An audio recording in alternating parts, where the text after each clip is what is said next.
संवाद भारत की सत्ता, सियासत और सियासी गलियारों की चर्चा में हमारे साथ बल्ह विधानसभा क्षेत्र से विधायक इंद्र सिंह गांधी मौजूद हैं। आपसे पहला सवाल लूंगा। आप प्रदेश की राजनीति के एक ऐसे नेता हैं जिनकी राजनीतिक करियर की शुरुआत कर्मचारी राजनीति से हुई थी। मेरा सवाल आपसे ये रहेगा कि आपके टिकट की पैरवी किसने की थी पहली बार? सर्वप्रथम तो मैं संवाद भारत का धन्यवाद करता हूँ, आपको नमस्कार करता हूँ। पहली पैरवी मेरी आदरणीय जयराम ठाकुर, जब ये हमारे लोकसभा के प्रभारी हुआ करते थे और हमारे मंडी जिला के सबसे बड़े नेता थे। साथ साथ ही धूमल जी भी इसमें शामिल थे और मुझे भारतीय जनता पार्टी का टिकट सौंपा।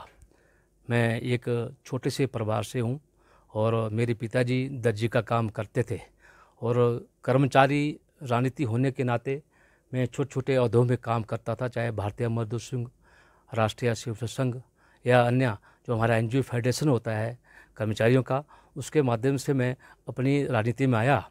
लेकिन कुछ ऐसी भावना बनी कि मैं भी लोगों की सेवा करूं, जनता के बीच जाकर जो गरीब लोग होते हैं या किसान होते हैं, मजदूर हैं, उनकी सेवा करने की मेरे अंदर भावना आई। उस तरीके से मैंने पार्टी से टिकट मांगा और मुझे पार्टी ने टिकट दिया। जब व्यक्ति युवावस्था में होता है वो अपने चारों तरफ के परिवेश को देखता है। इंद्र सिंह गांधी के मन में ऐसी कौन सी बात थी जो उनको टीज कर रही थी कि अगर मैं विधायक होता तो मैं ऐसा काम करता, और उसके बाद फिर इंद्र सिंह गांधी ने मन बनाया कि नहीं, मुझे राजनीति ही करनी है? मेरे मन में पहले तो ऐसी बात है कि मैं मजदूरों का नेता था, कर्मचारियों का नेता था। कुछ मजदूरों को, कुछ कर्मचारियों को तबादला करके उनके ऊपर देश की भावना से उन्हें शोषण किया जाता था। उस दृष्टि से मैंने भी एक संज्ञान लिया है कि इन मजदूरों की सेवा या कौन इनको बचा सकता है। उसके माध्यम से मैं भी राजनीति में आना चाहता कि कल को मैं इन मजदूरों के साथ बैठकर रोटी खाता था। आज मैं उनकी आशीर्वाद से विधायक बना, ये मेरी मनसा है कि मैं आम जनता की सेवा करूं और बल्ह विधानसभा क्षेत्र को जो एक आदर्श विधानसभा क्षेत्र बनने की कोशिश करूं, क्योंकि मिनी पंजाब से जानने वाला इस एक क्षेत्र बहुत ही उपजाऊ क्षेत्र है। और इस दृष्टि से यहाँ नेकों ऐसे मंदिर भी हैं, नेकों ऐसी और भी साधन हैं जो हमारे किसान टमाटर, भिंडी, खीरा, बैंगन इत्यादि बहुत सी सब्जियां उगाते हैं कि इन किसानों की सेवा कैसे की जाती है। पार्टी में आने का संज्ञान लिया। बदले की भावना से किसी का तबादला ना हो, आपके बोलने का अर्थ ये था। परंतु इसमें भी एक सवाल आता है, आप एक टर्म के विधायक अभी रह चुके हैं, दूसरी बार के फिर से आप विधायक जीते हैं। क्या आपने अपने कार्यकाल में किसी का तबादला नहीं किया?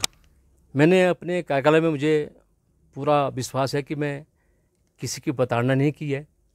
अगर किसी की भी होगी तो कहीं गलती से की हो, उसको दोबारा अपने स्थान पर आया। लेकिन आजकल वर्तमान जो सुखू की सरकार है, उन्होंने नेकों ऐसे जो हमारे 50% अपंग कर्मचारी हैं या जिसको 2 साल की सेवा अभी रह चुकी है, हमारी एक महिला है रत्ती से जो टेक्निकल असिस्टेंट है, उसका तबादला 150 किलोमीटर दूर कर दिया, जबकि वो मानसिक रोग से भी पीड़ित है। उन्होंने रिक्वेस्ट की और ऐसे बहुत से कर्मचारी हैं या अधिकारी हैं जिनका तबादला जो है कांग्रेस सरकार जो है देश की भावना, बदले की भावना से कर रही है और ये भावना इनको 2024 के चुनाव में खाने आएगी, ये निश्चित है, ये मेरा कहना है। क्योंकि मैंने आज तक 7200 ट्रांसफरें माननीय जयराम ठाकुर के नेतृत्व में करवाई थी, लेकिन ऐसे कर्मचारियों को मैंने कभी तंग नहीं किया। खुद मैं कर्मचारियों को पीड़ा को समझता हूँ। मैं आपसे एक और सवाल लूँगा, बल बचाओ संघर्ष समिति, पर उससे पहले मेरा सवाल आपसे राजनीति से जुड़ा हो। कुछ दिनों पहले आपका एक बयान बड़ा वायरल हो रहा था जिसमें आप कह रहे थे कि 18 विधायक हमारे संपर्क में हैं और फिर से एक बार भाजपा सत्ता में आएगी। उस बयान की सच्चाई क्या थी? जिस तरह व्यवस्था परिवर्तन की बात कही जा रही है, मुझे लगता है कि व्यवस्था परिवर्तन में असफल होने जा रहे हैं और उससे स्वाभाविक है कि जो लोटस ऑपरेशन होना अति आवश्यक है। 2024 का जो चुनाव लोकसभा होगा उसके बाद तुरंत भारतीय जनता पार्टी की सरकार बन गई, आदरणीय जयराम ठाकुर फिर से मुख्यमंत्री बन गए। ये मेरी सच्चाई है, मेरी बत्ती दांत है, मैं खुलकर बोल रहा हूँ। ये आपका अपनी बात है या फिर आपको पार्टी से इशारा मिला है कि नहीं इस तरह का हो सकता है? नहीं, मेरे अपने मन की बात है, जो मेरी अपनी गणना है और कुछ विधायक मेरे पास भी है और मुझे जानते हैं, मैं उनको जानता हूँ। लेकिन जिस तरह की इनकी आपस में गुटबंदी है, आप देख रहे हैं कि एक दूसरे को टीज करते हैं, तो इससे लगता है कि भारतीय जनता पार्टी में ना तो गुट है, ना ही कोई बड़ा नेता है जो आदित्य जयराम ठाकुर के ऊपर हो सके। तो मुझे लगता है कि जयराम ठाकुर ही एक सफल मुख्यमंत्री रहे पिछले बार, जिन्होंने किसी भी क्षेत्र को छूता नहीं रखा है। 68 के 68 विधानसभा क्षेत्रों में इन्होंने विकास कराया है। और एक मेरा प्रकाश चौधरी के घर के पीछे एक गांव है, सिवली पंचायत है, वहाँ भी माननीय मुख्यमंत्री ने वेटरनरी डिस्पेंसरी दी थी, लेकिन उस डिस्पेंसरी को भी बंद कर दिया। लेकिन इससे पूर्व प्रकाश चौधरी जो है इस विभाग के मंत्री रह चुके, उनसे भी वहाँ डिस्पेंसरी नहीं दे पाए थे। लेकिन पानी की बात करें तो प्रकाश चौधरी के घर के पीछे मैंने एक बहुत बड़ा 30,000 लीटर कैपेसिटी का। आप बार बार अपने उत्तर में जयराम ठाकुर का जिक्र कर रहे हैं, आपसे उनसे जुड़ा हुआ ही एक सवाल लूँगा कि जिस तरह से आप जयराम ठाकुर का जिक्र कर रहे हैं, उनका एक ड्रीम प्रोजेक्ट आपके विधानसभा क्षेत्र में बनना था, जिसकी डीपीआर को लेकर भी कई सवाल खड़े हुए, यहाँ तक कि आपके ही लोग बल बचाओ संघर्ष समिति आपका विरोध कर रही थी। उसके पीछे क्या कारण था? बल एयरपोर्ट की मैं बात करूं तो 90% कार्य उसका हो चुका है, डीपीआर बन चुकी है और 1,000 करोड़ रुपये की राशि पूर्व में रही सरकार जयराम ठाकुर की और केंद्र से वो आ चुकी है। लेकिन इस बार इस वर्तमान सरकार सुखू जी ने कोई भी ऐसा बजट इस पर नहीं डाला जो कि हम उस कार्य को चला सके। लेकिन जो आपने बात कही कि कुछ लोग वहाँ विरोध कर रहे हैं, विरोध वो लोग कर रहे हैं जिन्होंने ज़मीन हथियार रखी है, जो सरकारी लैंड है और उनका कोई लेना देना नहीं है। कुछ लोगों को उकसाकर ले आते हैं, उनको बोलते हैं हम शिमला जा रहे हैं, सुखू से मिलने जा रहे हैं, लेकिन सच्चाई नहीं बताते कि हम शिमला किस लिए जा रहे हैं। तो जब लोग यहाँ पहुँचते हैं तो तब पता लगता है कि वाकई हम किस विषय के बारे में यहाँ आए हैं। तो इस तरह ठगने से, ऐसे जैसे IIT कमांद की बात करूँ, वहाँ भी वही लोग थे। नेचुक में जो मेडिकल कॉलेज बना तो वही लोग विरोध करते थे, मेडिकल कॉलेज भी बना। ऐसे मेडिकल यूनिवर्सिटी की बात करें, वहाँ भी ऐसा विरोध करते थे, वो भी बनने जा रही है। तो इस तरह विरोध करने वाले लोग तो हर जगह मिलते हैं। लेकिन 90% लोग जो अभी ST महोदया या DC महोदया जो लोगों की इंटरव्यू ली, तो मुझे लगता है कि 90% लोगों ने जो है हाँ की है कि हाँ एयरपोर्ट बनना चाहिए, लेकिन मुआवजा 4 गुना मिले। और मेरा भी सरकार से निवेदन है कि इन किसानों को, इन बागवानों को जो वहाँ स्थायी रूप से बसे हुए हैं, उन लोगों को उस ज़मीन का 4 गुना मुआवजा मिले, ताकि मेरी जो उपजाऊ भूमि है, जो जिसे हम 4-6 फसलें उगाते हैं, उसका सही दाम मिले। ये मेरा कहना है और लोग सहमत है। और मेरे पास लोग आते भी हैं और दूरभाष पे बात भी करते हैं कि एयरपोर्ट बनना चाहिए, चाहे प्रधान है, उप प्रधान है, चाहे आम जनता है। सबका मानना है कि बल में अंतर्राष्ट्रीय चीज़ मिलना छोटी बात नहीं, बहुत बड़ी बात है, जो कि माननीय मुख्यमंत्री जयराम ठाकुर जी का स्वप्न है, वो पूर्ण होगा और पूर्ण होके रहेगा। ये मेरा कहना है। आपके इस वाले चुनाव के विषय में एक और बात सामने निकल कर आई कि अगर सुमन चौधरी भाजपा का दामन नहीं थामती तो इंदर सिंह गांधी हो सकता है अपना चुनाव हार जाते। क्या आप भी सुमन चौधरी को अपनी जीत के पीछे एक बड़ा कारण मानते हैं? जब भाजपा में कोई आता है तो स्वाभाविक तौर पर ऐसा होता है कि शायद उसके कहने से जो है हम जीत रहे हैं। हो सकता है उनके आने से कुछ वोट मिले, लेकिन ऐसा नहीं है कि मैंने 5 साल कोई काम नहीं किया। काम भी किया, लेकिन घर घर जाकर लोगों के, जो गरीब लोगों के साथ, आम जनता के साथ जो व्यवहारिक रूप से अपना वोट लिया, जो मुझे 34,000 पिछली बार पड़े थे और 32,000 इस बार पड़े हैं। कोई बड़ा मार्जिन नहीं है, लेकिन नेगेटिविटी जो होती है सरकार की, जो वर्तमान सरकार होती है, तो 2,000 का वोट का मार्जिन बहुत कम है। लेकिन मैं जीता हूँ और जो अपने आप को बड़ा लालू प्रसाद कहता था कि मैं जीत रहा हूँ, लाखों वोट, हज़ारों वोट से जीत रहा हूँ, लेकिन उसको मैंने 2 बार नीचे दिखा दी और उसको उसकी राजनीति मैंने छुड़ा दी है। ये मेरा कहना है। और आगे शायद उनको कोई टिकट ना मिले, ये मेरा कहना है, क्योंकि हो सकता है 2 बार जो हार जाता है उसको टिकट ना मिलता है। लेकिन मैं साधारण प्रवाह का होने के नाते शायद मेरे साथ देवी देवताओं का भी एक रूप है। मेरी धर्मपत्नी इतनी पूजा पाठ करती है कि सुबह 4 बजे उठती है और शाम 6 बजे तक जो है अपनी पूजा पाठ में रहती है। और मैं भी खुद भी धार्मिक आदमी हूँ, देवी देवताओं को मानता हूँ। माता मरवाड़ी देवी है, कोयला देवी है, हाटेश्वरी माता है, ये मेरी कुल देवी है।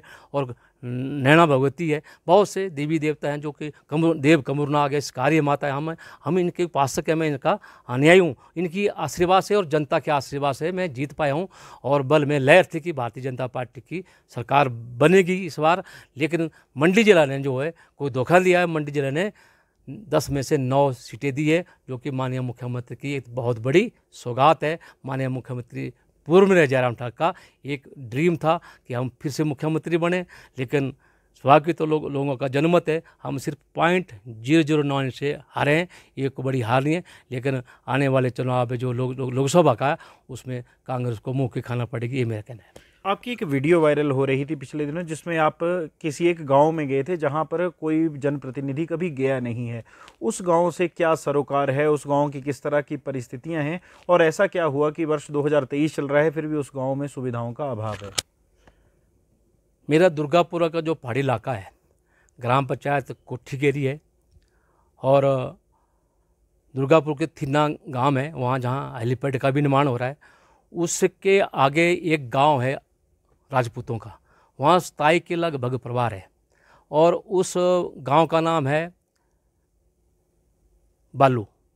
और बालू का नाम होने के नाते वहाँ जब मरीज जाता था या ले आते थे तो पीठ पर या मंजे पर, लेकिन मैंने लक्ष्य किया कि मैं वहाँ पैदल जाऊँगा, और आज तक ना वहाँ कोई प्रधान पहुँचा, ना कोई वहाँ MP पहुंचा, ना कोई MLA पहुंचा, ना कोई मंत्री पहुंचा। मैं पैदल पहुंचकर वहाँ 2.5 किलोमीटर उस सड़क का निर्माण किया और 2 करोड़ रुपये की राशि वहाँ लगाई। और वो वीडियो वायरल भी हुई थी उस महिला की जो बुढ़िया थी।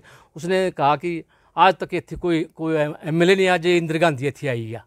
और बड़ा बारे वायरल हुआ से, और वो काम इतने जोरों शोरों से किया कि वो स्थायी परिवार मुझे भाजपा में पड़े, जिस वजह से मेरा भी मान सम्मान बढ़ा और उन लोगों को मतलब सुविधा मिली। इस तरह मेरा 73 पंचायत का एक गजरेड़ा गांव है, वहाँ गुज्जर लोग रहते हैं, वो गरीब लोग हैं और जंगलों के साथ रहते हैं। वहाँ ना तो बिजली थी, ना तो पीने के पानी की सुविधा थी, ना ही सड़क। वहाँ भी मैंने सड़क पहुँचाई है, वहाँ भी मैंने पानी पहुँचाया है, और वहाँ बिजली की सुविधा भी प्रदान की। इस तरह के मैंने काम किए। इस तरह से लोग याद रखते हैं कि कौन व्यक्ति यहाँ काम करके गया है, लेकिन हो सकता है कमियाँ तो सब में रहती है।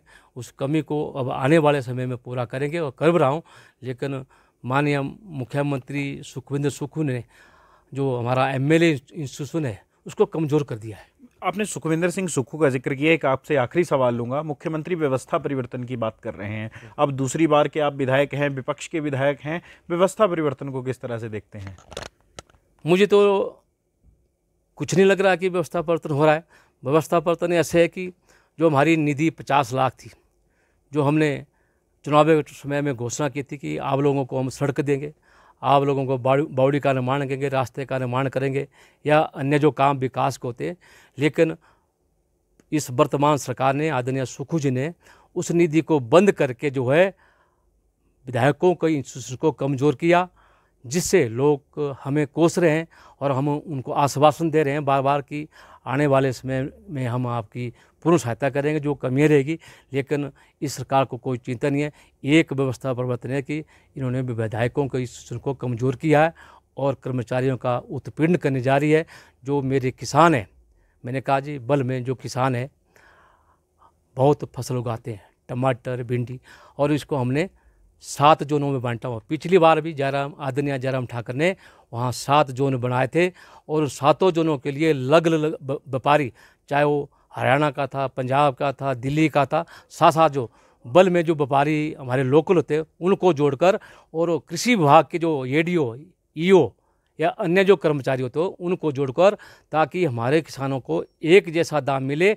और एक स्टेशन, चाहे डडौर की बात है, चाहे हमारे नर्स की बात है, कुम्मी की बात है, हमारे गागल की बात है, चंडियाल की बात है, हमारे नेचौक की बात है, चाहे हमारे लूणा पानी की बात है, जिस इस क्षेत्र में फसलें उगती है या टमाटर उगता है, वहाँ अधिकारियों की ड्यूटी लगाए ताकि किसानों को अच्छा दाम मिले और 4 गुना जो लाभ हो उठा सके। ये मेरा सरकार से भी निवेदन है। और मैंने कृषि मंत्री चंद्र कुमार से मैंने बात भी की है, उन्होंने मुझे आश्वासन दिया कि इस तरह की व्यवस्था करेंगे और किसानों को अच्छा फ़ायदा मिले, ये मेरा कहना है।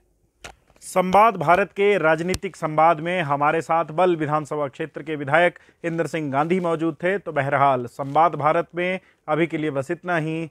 नमस्कार।